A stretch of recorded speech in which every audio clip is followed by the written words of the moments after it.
Kumur-kumur bo'lib chiqadigan, tezda tayyor bo'ladigan, ko'p yog' shishmaydigan chibureki retseptini sizlar bilan bo'lishmoqchiman. Elangan unga tuzli suv, erigan sariyog' yoki margarin, bitta tuxum chaqib solib, o'rtacha yumshoqlikda xamir qorib olamiz. Xamirimiz 15 minut tinib turadi. Ungacha ichidagi nachinkasini tayyorlab olamiz. Nachinkasini xohishga ko'ra tayyorlaysizlar.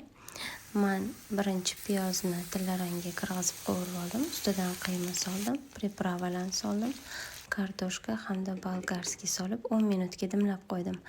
Shuning ichiga sir qo'shib yuborsanglar ham juda ham zo'r chiqadi. Xamirlarni zo'valachiligi bo'lib chiqib, yana 5 minut tindirib olamiz. Keyin har bittasini dumaloq qilib yoyib chiqib, ichiga nachinkasini solib, chetlarini yaxshilab yopishtirib, burmali burandada chiroyli qilib kesib chiqamiz. Xamirlarimiz yong'oqdek zo'vala bo'lishi kerak. Yupqa qilib yoyasizlar. 3 yashar qizcham tepamga kelib o'tirib olib, "Men ham qilaman" deb rosa to'polon qildi.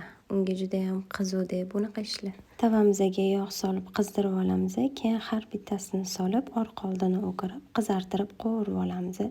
Juda ham tez va oson tayyor bo'ladi. Sizlar ham tayyorlab ko'ringlar. Videoni shu joygacha ko'rgan bo'lsanglar, albatta like bosib kanalimga obuna bo'linglar.